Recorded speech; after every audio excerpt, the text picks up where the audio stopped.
ഇതിനകത്തുണ്ടാകും. ആ കുട്ടിയിൽ നിന്ന് നേതാവുണ്ടാകുമ്പോഴാണ് ഈ ക്യാമ്പ് വിജയമാകുന്നത്. അതുകൊണ്ട് നിങ്ങളുടെ ഈ ഉദ്യമത്തിൽ പങ്കെടുക്കാൻ കഴിഞ്ഞതിൽ അതിയായ അഭിമാനവും സന്തോഷവും ഞാൻ രേഖപ്പെടുത്തുകയാണ്. എൻ്റെ പ്രിയപ്പെട്ട കുട്ടികളെ, എനിക്ക് ഏറ്റവും കൂടുതൽ സംസാരിക്കാനുള്ളത് നിങ്ങളോടാണ്. കാരണം നിങ്ങൾക്ക് മനസ്സിലാകുന്ന ഭാഷയിൽ സംസാരിക്കണമെന്നാണ് എൻ്റെ ആഗ്രഹം. നിങ്ങൾക്ക് മനസ്സിലാകുന്ന ഭാഷയിൽ സംസാരിക്കുമ്പോൾ സ്വാഭാവികമായും മറ്റുള്ളവർക്കും മനസ്സിലാകുമെന്ന കാര്യം ഉറപ്പാണ്. ഇത് കടലാണ്. ഈ കടലിന് വല്ലാത്തൊരു ചരിത്രമുണ്ട്. ഇപ്പോൾ അറബിക്കടലിലെ മരക്കാർ അറബിക്കടലിലെ സിംഹത്തിനെ പറ്റിയുള്ള ചർച്ച നടന്നുകൊണ്ടിരിക്കുകയാണ്. എന്തൊരു പുതിയ ഡയലോഗ് ഉണ്ടല്ലോ അല്ലേ? എന്താണ് മോഹൻലാൽ പറയുന്നൊരു ഡയലോഗ്, ഒരുപാട് ട്രോളിയ ഡയലോഗ്. എന്താണ് വെട്ടിയിട്ട എന്താണ് ബായത്തണ്ട് പോലെ. നിങ്ങളാരും കേട്ടില്ലേ? അത് അങ്ങനെ ഡയലോഗ് കേട്ടില്ലേ? വെട്ടിയിട്ട ബായത്തണ്ട് പോലെ കിടക്കുന്ന കിടപ്പ് കണ്ട എളാപ്പ എന്ന് പറഞ്ഞിട്ടുള്ള ഡയലോഗ്. ഇത് ഏത് കാലത്തെയാണ് യോജിപ്പിക്കുന്നത്? നമ്മുടെ നാട്ടിൽ അധിനിവേശം വന്ന വഴികളിലാണ് ഞാൻ നിന്ന് സംസാരിക്കുന്നത്. വാസ്കോഡി ഗാമ 1498 വന്നിറങ്ങിയത് നിങ്ങളുടെ ഓരത്താണ്. ഈ പന്തലായനി കൊല്ലത്തിനടുത്താണ്. ഈ പന്തലായനി കൊല്ലം എന്ന് പറയുന്നത് നിങ്ങളുടെ ഈ കടലോര പ്രദേശങ്ങളിൽ ഏറ്റവും കൂടുതൽ അധിനിവേശം കടന്നു വന്ന വഴിയാണ്.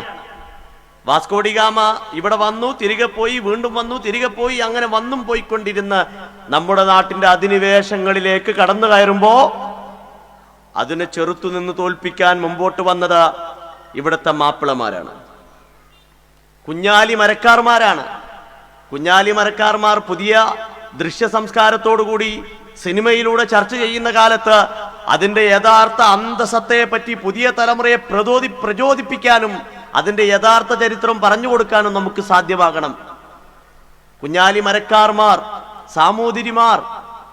സാമൂതിരി എന്ന് പറഞ്ഞാൽ നമ്മുടെ നാട്ടിൽ കോഴിക്കോട് ഭരിച്ച ചക്രവർത്തിയാണ്. സാമൂതിരിമാരാണ്. ഒരുപാട് ചക്രവർത്തിമാരുണ്ടായിട്ടുണ്ട്. കുഞ്ഞാലി മരക്കാർമാരുടെ പോരാട്ടകാലം ആരംഭിക്കുന്നതിന് മുമ്പ് തന്നെ സാമൂതിരിമാർ ഇവിടെയുണ്ട്. സാമൂതിരി രാജാവ് നാട് ഭരിക്കുമ്പോ വാസ്കോഡി ഗാമ നമ്മുടെ നാട്ടിലേക്ക് അധിനിവേശവുമായി കടന്നു വരികയാണ്. പറങ്കികൾ എന്നാണ് വിളിച്ചത്. പറങ്കിമാവ് അവർ നട്ടതാണ്. പറങ്കിമാവ് അധിനിവേശത്തിന്റെ സിമ്പലാണ് നമ്മുടെ നാട്ടിൽ. ആ പറങ്കികൾ നമ്മുടെ നാട്ടിൽ വന്ന അധിനിവേശം നടത്തുന്ന കാലത്ത് ഈ കടൽ കടന്നു പോകാൻ ഇവിടുത്തെ സാമൂതിരിയുടെ നായർ സേനക്ക് സാധ്യമല്ല. പടിയടച്ചു പിണ്ടം വെക്കും. അന്നത്തെ ഒരു സാമൂഹിക പശ്ചാത്തലമുണ്ട്. അന്നത്തെ സാമൂഹിക പശ്ചാത്തലം എന്താണ്? ഈ സുരേഷ് ഗോപി സിനിമകളിലൊക്കെ ഉണ്ടാവും പൊലയാടി മോനെ എന്നൊരു വാക്കില്ലേ, ഉണ്ടാവില്ല? വില്ലന്മാരൊക്കെ എന്നെ പിടിച്ചിട്ട് ചോദിക്കൂലേ, എന്താ ഈ പൊലയാടി മോനെ എന്ന് പറഞ്ഞു? തെറിയാണ് അല്ലേ? പൊലയാടി മോനെ എന്ന് പറഞ്ഞാൽ തെറിയല്ലേ? ഇപ്പോഴത്തൊരു CPM വലിയൊരു നേതാവ് പ്രേംകുമാർ, അയാൾ പ്രസംഗിച്ചിരുന്നു. ഒരു ലീഗ് നേതാവിനെ പൊലയാടി മോനെ എന്നാണ് വിളിച്ചത്. എന്താ ഈ പൊലയാടി മോൻ? പുലയന്റെ മകനെ എന്നാണ്. മുസ്ലിമിന്റെ മകൻ തെറിയാണോ? തീയന്റെ മകൻ തെറിയാണോ? പാണന്റെ മകൻ തെറിയാണോ? പിന്നെ എങ്ങനെ പുലയന്റെ മകൻ തെറിവാക്കാകുന്നത്? വലിയ വലിയ അന്നത്തെ ഒരു ജാതീയ വ്യവസ്ഥിതിയുടെ പ്രത്യേകത എന്ന് പറഞ്ഞാൽ മുസൽമാൻ, തീയൻ, പാണൻ, ചെറുമൻ, ഇങ്ങനെ കുറെ സാധുക്കളൊക്കെ ഒരു വശത്ത്, ജന്മിമാർ, ഉയർന്ന ജാതികൾ അവരൊരു വശത്ത്. ഈ ജന്മിമാരെ വീട്ടിൽ കുട്ടികളൊക്കെ എന്തെങ്കിലും തെറ്റ് ചെയ്യുമ്പോൾ എന്ത് ചെയ്യും? പൊലയന്റെ മോനേന്ന് വിളിക്കും. ഇറങ്ങിപ്പോടാ പൊലയന്റെ മോനേന്ന്. അങ്ങനെ ഉണ്ടായ വാക്കാണ് പൊലയാടി മോനേന്ന്. ഞാൻ ഈ വാക്ക് ഉച്ചരിച്ചത് നമ്മുടെ പ്രദേശത്തെ സാമൂഹിക സ്ഥിതിയെ പറ്റി പറയാനാണ്. അക്കാലത്താണ് സാമൂതിരി ഭരിക്കുന്നത്. വാസ്കോഡി ഗാമ കടന്നു വരികയാണ്. വാസ്കോഡി ഗാമ നമ്മുടെ നാട്ടിന്റെ ഓരങ്ങളിൽ വന്ന് പാവപ്പെട്ട മനുഷ്യരെ ഭീഷണിപ്പെടുത്താൻ തുടങ്ങി. മാടായിക്കടുത്ത് നങ്കൂരിട്ടിരുന്ന് ഉരു കത്തിച്ചാണ് തുടങ്ങിയത്. നമ്മുടെ നാട്ടിൽ പാവപ്പെട്ട മനുഷ്യരെ കൊന്നു തള്ളുന്നത് ആരംഭിച്ചു. അപ്പോഴാണ് കുഞ്ഞാലി മരക്കാർമാർ വരുന്നത്. പൊന്നാനിയിൽ ജനിക്കുകയും കൊച്ചിക്കാരായ കുഞ്ഞാലി മരക്കാർമാർ 1498 വാസ്കോഡി ഗാമ വന്നത്. കൃത്യം 10 കൊല്ലം കഴിഞ്ഞിട്ട് 1508 മുതൽ 1538 വരെ ഒന്നാമത്തെ കുഞ്ഞാലി മരക്കാർ. 1538 മുതൽ 1568 വരെ രണ്ടാമത്തെ കുഞ്ഞാലി മരക്കാർ, 1568 മുതൽ 1595 വരെ മൂന്നാമത്തെ കുഞ്ഞാലി മരക്കാർ, 1595 മുതൽ 1600 മാർച്ച് 20 വരെ നാലാമത്തെ കുഞ്ഞാലി മരക്കാർ. ഈ മൂന്നാമത്തെ കുഞ്ഞാലി മരക്കാരുടെ നേതൃത്വത്തിൽ ചാലിയത്ത് കോട്ട കീഴ്പ്പെടുത്തിയതിനെ പറ്റി അന്ന് കോഴിക്കോട് ജീവിച്ചിരിപ്പുള്ള മഹാപണ്ഡിതൻ മുഹീദ്ദീൻ മാല രചിച്ച ഖാലി മുഹമ്മദ് ഒരു പുസ്തകം എഴുതിയിട്ടുണ്ട്. ഫത്ഹുൽ മുബീൻ, വ്യക്തമായ വിജയം എന്നർത്ഥം വരുന്നൊരു പുസ്തകം. ആ പുസ്തകം വളരെ പ്രശസ്തമാണ്. ആ പുസ്തകത്തിൽ അദ്ദേഹം പറയുന്നത്, മുസ്ലിങ്ങൾക്ക് ഗുണം ചൊരിയുന്ന സാമൂതിരി എന്ന ചക്രവർത്തിയെപ്പറ്റി പുറം നാട്ടിലെ രാജാക്കന്മാർ വായിച്ചറിയാനാണ് ഞാൻ ഈ പുസ്തകം മലയാളത്തിലല്ലാതെ അറബിയിൽ എഴുതുന്നത്. അറബിയിൽ എഴുതിയാൽ പുറം നാട്ടിലെ രാജാക്കന്മാർ ഈ സാമൂതിരിയെ പറ്റി വായിച്ചറിയട്ടെ എന്നാണ്.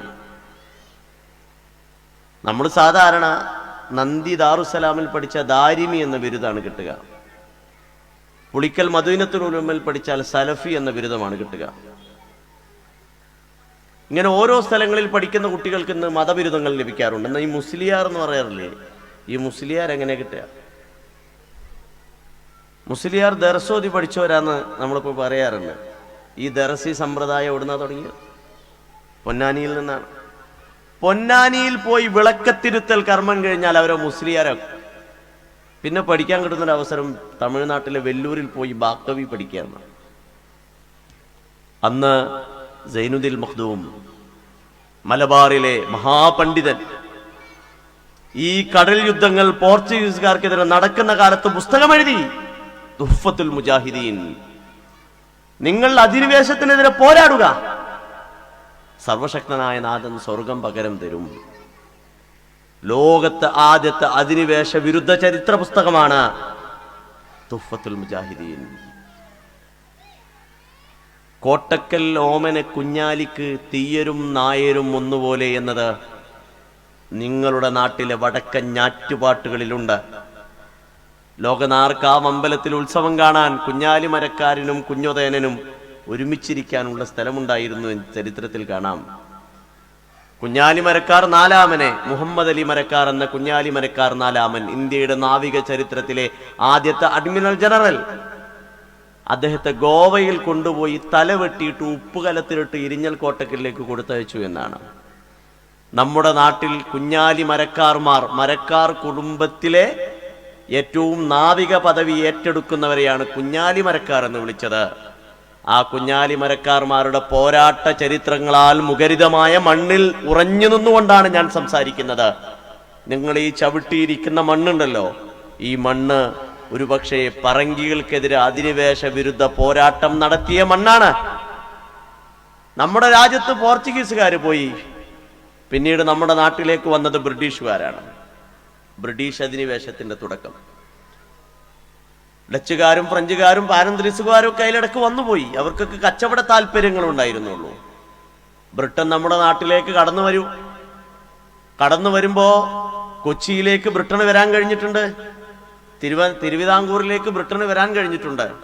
പക്ഷേ കാസർഗോഡും കണ്ണൂര്, വയനാട്, കോഴിക്കോട്, ഇപ്പുറത്ത് പാലക്കാടിന്റെയും തൃശ്ശൂരിന്റെയും കുറച്ച് ഭാഗങ്ങൾ, നീലഗിരി ജില്ലയിൽപ്പെട്ട ഗൂഡല്ലൂർ പ്രദേശം ഉൾപ്പെടുന്നൊരു പ്രദേശമുണ്ട്. ആ പ്രദേശത്തിന്റെ പേരാണ് പ്രിയപ്പെട്ട MSFകാരെ മലബാർ ഡിസ്ട്രിക്ട്. മലബാർ എന്ന് പറയുന്നത് ഒരു ജില്ലയായിരുന്നു അന്ന്.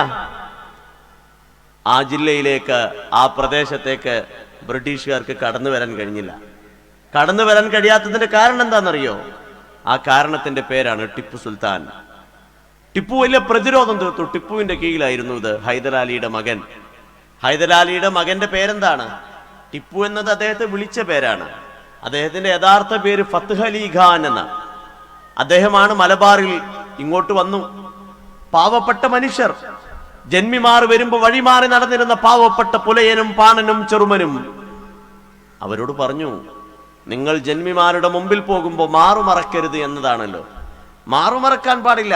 താഴ്ന്ന ജാതിയിൽപ്പെട്ട സ്ത്രീകൾ അവരോട് പറഞ്ഞു, ടിപ്പുവിന്റെ തിട്ടൂരം എന്താണ്? നിങ്ങൾ മാറുമറക്കണം. നിങ്ങൾ ജന്മിമാരുടെ മുമ്പിൽ വഴിമാറി നടക്കേണ്ടവരല്ല എന്ന ഒരുപക്ഷെ മലബാറിന്റെ ചരിത്രത്തിൽ നമ്മുടെ നാട്ടിലെ ജാതീയത അവസാനിപ്പിച്ചത് ടിപ്പു സുൽത്താനാണ്.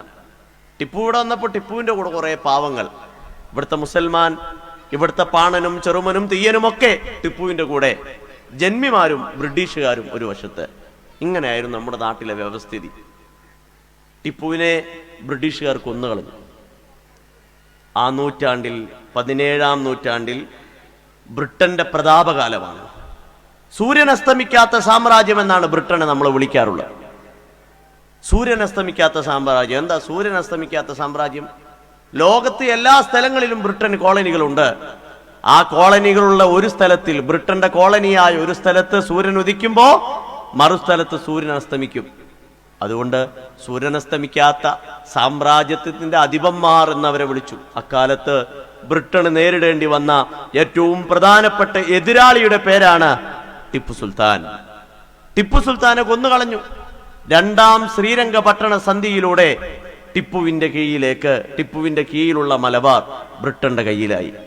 ബ്രിട്ടൻ നമ്മുടെ നാട്ടിലേക്ക് വന്ന് ബ്രിട്ടീഷ് ഈസ്റ്റ് ഇന്ത്യ കമ്പനിയുടെ പേരിൽ വരികയും നാട്ടുരാജ്യങ്ങളിൽ ഇടപെടുകയും നമ്മുടെ ആഭ്യന്തര കാര്യങ്ങളിൽ ഇടപെടുകയും പിന്നീട് നമ്മുടെ രാജ്യം പിടിച്ചടക്കുകയും ചെയ്ത ബ്രിട്ടന്റെ കോളനിയായി മലബാറും മാറി.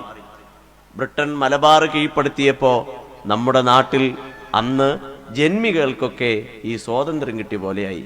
ഈ പാവപ്പെട്ട മുസൽമാനും പാണനും ചെറുമനും തീയനും പാടത്തും പറമ്പിലും പണിയെടുക്കുന്ന പാവപ്പെട്ടവരുണ്ടല്ലോ, അവരൊക്കെ ഒരു വശത്തും ബ്രിട്ടനും ജന്മിമാരും ഒരു വശത്തുമായി. സ്വാഭാവികമായി നമ്മുടെ നാട്ടിലെ പാവങ്ങളെ ബ്രിട്ടൻ ആക്രമിച്ചു തുടങ്ങിയപ്പോൾ നമ്മുടെ നാട്ടിലെ നേതാക്കൾ അതിനെ എതിർത്തു, ചെറുത്തു തോൽപ്പിച്ചു. നിങ്ങൾ കേട്ടിട്ടുണ്ടോ മമ്പുറത്തെ തങ്ങളെന്ന്? മമ്പുറത്തെ തങ്ങൾ എന്ന് കേട്ടിട്ടുണ്ടോ? മമ്പുറത്തെ തങ്ങൾ സയ്യിദ് അലവി മൗലദവീല മമ്പുറത്തെ തങ്ങളെ ചെറൂരിലടക്കം ബ്രിട്ടീഷുകാർക്കെതിരെ ചെറൂർ പടക്ക് നേതൃത്വം നൽകിയ മമ്പുറത്തെ തങ്ങൾ വഫാത്തായി. മമ്പുറത്തെ തങ്ങളുടെ സമകാലികനായ വെളിയങ്കോട്ട് ഉമർ ഖാലി എന്ന് നിങ്ങൾ കേട്ടിട്ടുണ്ടോ? വെളിയങ്കോട്ട് ഉമർ ഖാലിയെ അന്ന് ഈ കോടതികളെ പറയുന്നത് കച്ചേരി എന്നാണ്. അതാണ് ഈ മലബാറിലെ സ്ഥലപ്രദേശങ്ങളിലൊക്കെ കോടതി നിൽക്കുന്ന സ്ഥലത്ത് കച്ചേരിപ്പടി എന്ന് പറയും. കോടതികൾ നിൽക്കുന്ന സ്ഥലങ്ങൾ കച്ചേരികളാണ്. അന്നത്തെ മജിസ്ട്രേറ്റിന്റെ പേര് തുക്കിടി സായിപ്പ് എന്നാണ്. ചാവക്കാട്ടെ, ഇന്നത്തെ തൃശൂർ ജില്ലയിലെ ചാവക്കാട്ടെ തുക്കിടി സായിപ്പ്, നീപ്പു സായിപ്പ് ഉമർ ഖാലിയെ വിളിച്ചിട്ട് പറഞ്ഞു, നിങ്ങളുടെ ഭൂമിക്ക് നികുതി അടക്കുന്നില്ല.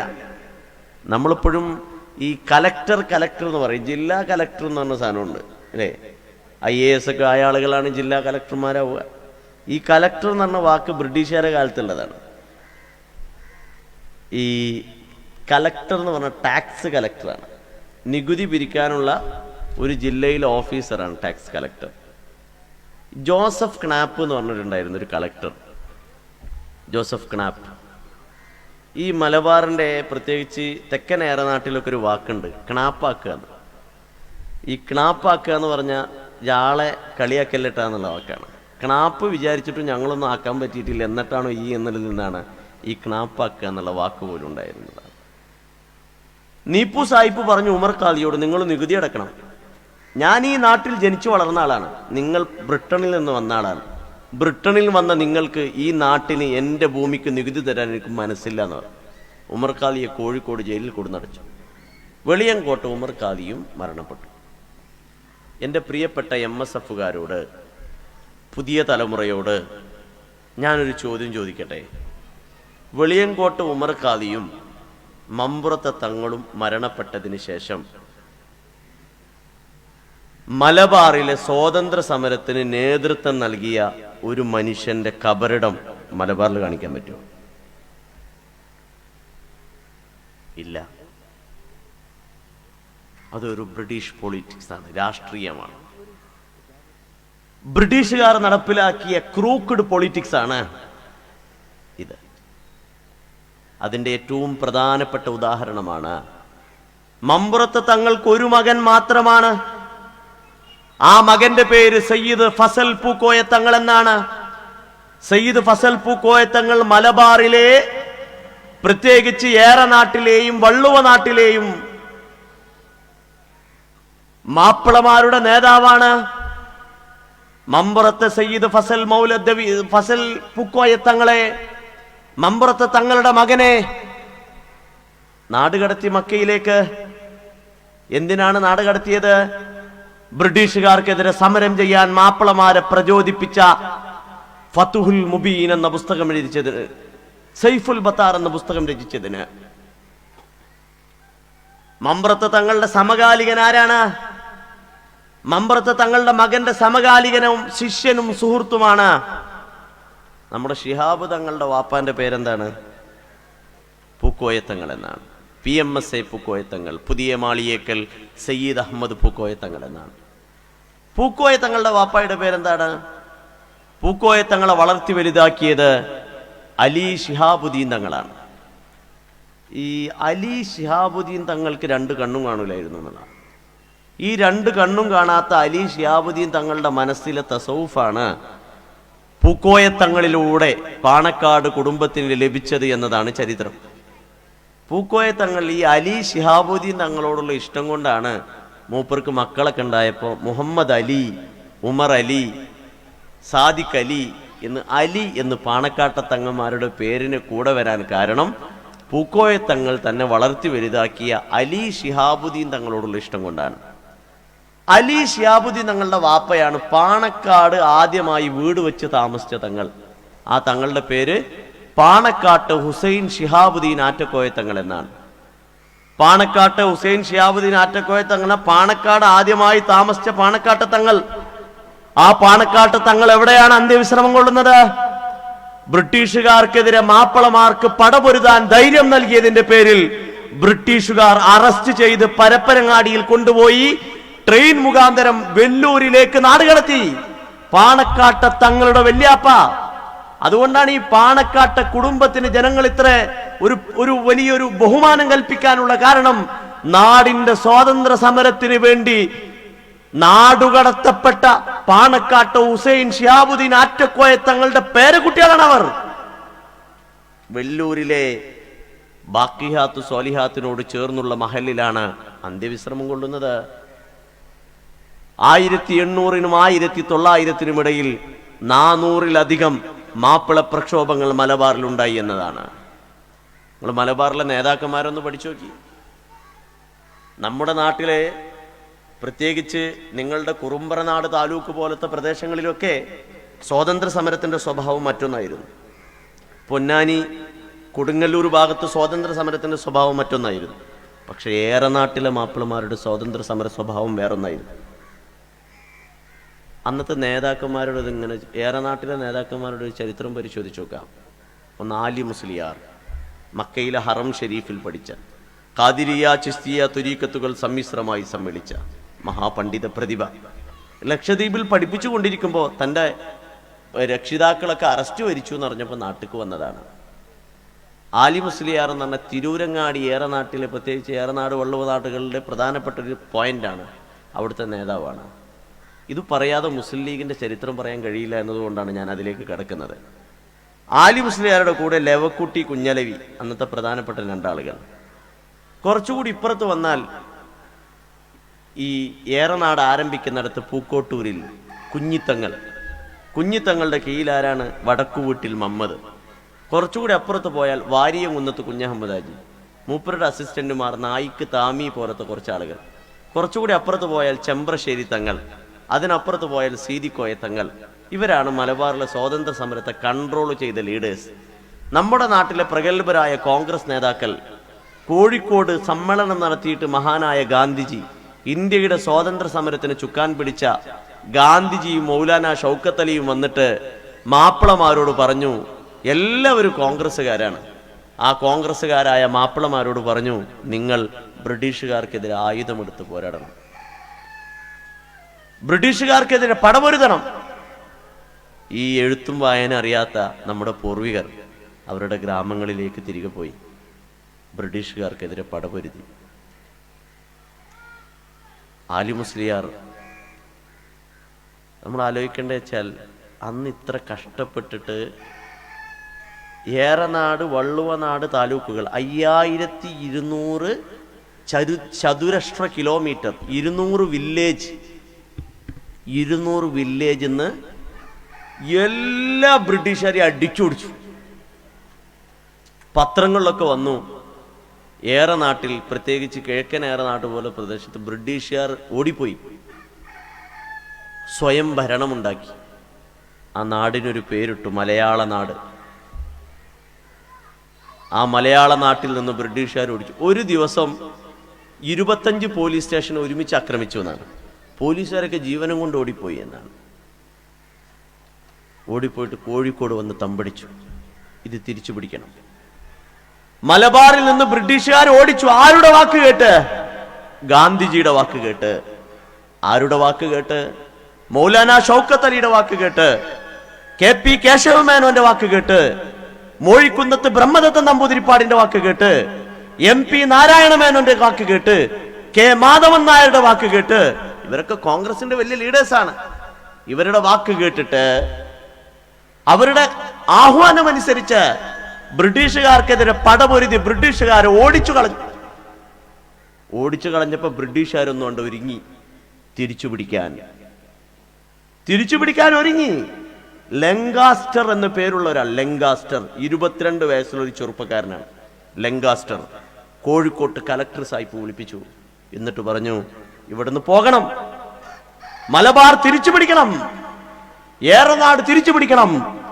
22 വയസ്സുള്ള ബ്രിട്ടീഷ് റെജിമെന്റ് ഓഫീസിലെ ഏറ്റവും ശൗര്യമുള്ള ഓഫീസർ അയാളുടെ നേതൃത്വത്തിൽ പോയി.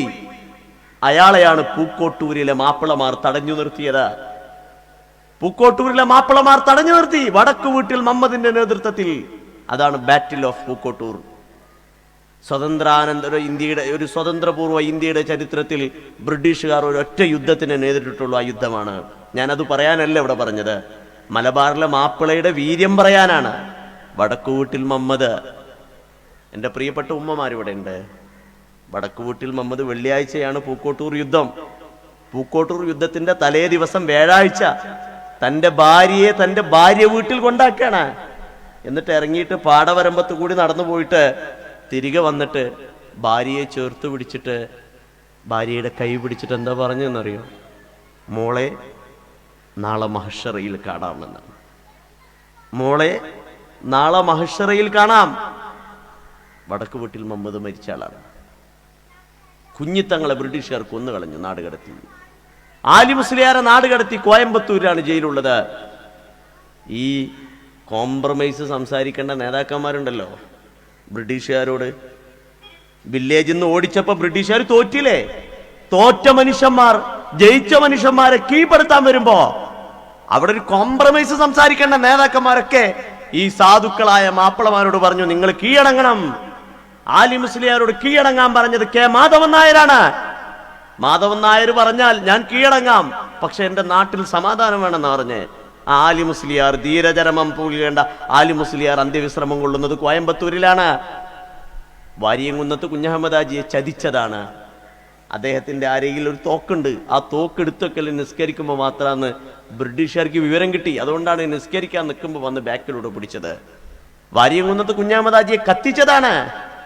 മലബാർ ഭരിച്ച രാജാവാണ് വാരിയംകുന്നത്ത് കുഞ്ഞഹമ്മദ് ഹാജി. പക്ഷെ ഒരു പ്രശ്നമുണ്ട്. വാരിയംകുന്നത്ത് കുഞ്ഞഹമ്മദ് ഹാജി ടിപ്പുവിന്റെ മക്കളെ നമുക്കറിയാം, ഹൈദരാലിയുടെ മക്കളെ നമുക്കറിയാം, സാമൂതിരിയുടെ കുടുംബത്തിന്റെ ചരിത്രം നമുക്കറിയാം, അറക്കൽ രാജവംശത്തിന്റെ ചരിത്രം നമുക്കറിയാം, കൊച്ചി രാജവംശത്തിന്റെ ചരിത്രം നമുക്കറിയാം, തിരുവിതാംകൂർ രാജവംശത്തിന്റെ ചരിത്രം നമുക്കറിയാം, ഹൈദരാബാദ് നെയ്സാമുമാരുടെ ചരിത്രം നമുക്കറിയാം. പക്ഷേ ലോക ചരിത്രത്തിൽ ബ്രിട്ടന് നേരിടേണ്ടി വന്ന ഏറ്റവും പ്രധാനപ്പെട്ട എതിരാളി വാരിയംകുന്നത്ത് കുഞ്ഞഹമ്മദ് ഹാജിയാണ്. ആ വാരിയംകുന്നത്ത് കുഞ്ഞഹമ്മദ് ഹാജിയുടെ മക്കളുടെ ചരിത്രം എന്താണ്? വാരിയംകുന്നത്ത് കുഞ്ഞഹമ്മദ് ഹാജിക്ക് മക്കയിലാണ് ഒരു മകൻ, അവിടെ എന്നറിയില്ല. വാരിയംകുന്നത്ത് കുഞ്ഞഹമ്മദ് ഹാജിയുടെ നാട്ടിൽ 4 മക്കളാണ്. ആ 4 മക്കളിൽ ഒരു ആൺകുട്ടി നാട് വിട്ടുപോയി, മഹ്മൂദ്. രണ്ടാമത്തെ ആൺകുട്ടി 12 വയസ്സായ ആൺകുട്ടി. ഞാനത് പറയാം. വേറെ 2 പെൺകുട്ടികൾ ഉണ്ടായിരുന്നു. രാജ്യം ഭരിച്ച രാജാവിന്റെ 2 പെൺകുട്ടികൾ എവിടെയാണെന്ന് പോലും ചരിത്രത്തിൽ കണ്ടെത്താൻ കഴിഞ്ഞിട്ടില്ല. വേറെ ഒരു കുട്ടി നാട് വിട്ടുപോയതാണ്. 12 വയസ്സുള്ളൊരു കുട്ടി, വെറും 12 വയസ്സുള്ളൊരു കുട്ടി. നിങ്ങളിങ്ങനെ ആലോചിച്ച് നോക്കി, ഇതിൽ 12 വയസ്സുകാരനില്ലേ? 12 വയസ്സുള്ളൊരു കുട്ടിയെ ചങ്ങലക്ക് കെട്ടിവലിച്ച് ബല്ലാരി ജയിലിൽ കൊണ്ടുപോയിട്ട് 14 വർഷം ജയിലിലിട്ട് പോത്തന്നൂരിൻ്റെ തെരുവുകളിൽ ജീവിച്ച് അവിടുന്ന് വിവാഹിതനായി എത്തിയല്ലോ. നിങ്ങളൊന്ന് ഉദ്ഘാടിക്കണം, സമയമുണ്ടോ? 12 വയസ്സുള്ളൊരു കുട്ടിയെ കെട്ടിവലിച്ച് ജയിലിലിട്ട് 14 വർഷം ജയിലിലിട്ട് ആ കുട്ടിയോട് വിവാഹം കഴിഞ്ഞ് തൻ്റെ ഒരു പേരക്കുട്ടി ചോദിക്കുകയാണ്, വല്യുപ്പ നിങ്ങൾ നിങ്ങളുടെ നാട്ടിലേക്ക് പോകുന്നില്ലേ എന്ന് ചോദിച്ചപ്പോൾ, ഞാനിനി ആ മണ്ണിൽ കാലുകുത്തൂല, കാരണം എൻ്റെ വാപ്പയെ കൊന്നുകളഞ്ഞ, എൻ്റെ വാപ്പയെ ദ്രോഹിച്ച മണ്ണാണത് എന്നാണ് പറഞ്ഞത്. 150 ഏക്കർ ഉണ്ടായിരുന്നു വാര്യംകുന്നത്ത് കുഞ്ഞഹമ്മദ് ഹാജിയുടെ ഉപ്പാക്ക്. 120 ഏക്കർ ഉണ്ടായിരുന്നു വാര്യംകുന്നത്ത് കുഞ്ഞഹമ്മദ് ഹാജിയുടെ ഉമ്മാക്ക്. ആ മനുഷ്യരുടെ പിന്മുറക്കാർ ഇന്ന് പോത്തന്നൂരിൽ ജീവിക്കുന്നത് മെഷീന് ചവിട്ടിയിട്ട് ഡ്രസ്സ് തയ്ച്ചിട്ട് അത് വിറ്റിട്ടാണ്. നമ്മുടെ നേതാക്കൾ, ഞാൻ പറഞ്ഞല്ലോ, കേരനാടിൻ്റെ ചരിത്രത്തിൽ ആലി മുസ്ലിയാരും ലവക്കുട്ടിയും കുഞ്ഞലവിയും മരിച്ചു. വാര്യംകുന്നനെ കത്തിച്ചു കളഞ്ഞു, ചെമ്പ്രശ്ശേരി തങ്ങളെ കത്തിച്ചു കളഞ്ഞു, സീതിക്കോയ തങ്ങളെ കത്തിച്ചു തകർത്തു തകർത്തു തകർത്തു തകർത്തു തരിപ്പണമാക്കി, തകർത്തു കളഞ്ഞു. ദൈവമോണിലോ ആക്കി തകർത്തു കളഞ്ഞു. പുലിക്കോട്ടിൽ ഹൈദർ എന്ന് പറയുന്ന ഒരു പാട്ടെഴുത്തുകാരനാണ്. റെയിൽവേ സ്റ്റേഷനിൽ ഇറങ്ങി വീട്ടിലേക്ക് നടക്കുകയാണ്. ഒരു പെൺകുട്ടി റെയിൽവേ സ്റ്റേഷനിൽ ട്രെയിൻ ഇറങ്ങി പോകുന്ന എല്ലാവരും നോക്കി നിൽക്കുന്നുണ്ട്. നോക്കി നിന്നതിന് ശേഷം കണ്ണീര് തുടച്ച് വീട്ടിലേക്ക് പോകും. ഇത് എന്നും കണ്ടപ്പോൾ പുലിക്കോട്ടിൽ ഹൈദർ പോയി ചോദിച്ചു, എൻ്റെ പേര് പുലിക്കോട്ടിൽ ഹൈദർ എന്നാണ്. വളരെ പ്രശസ്തനായ ഒരു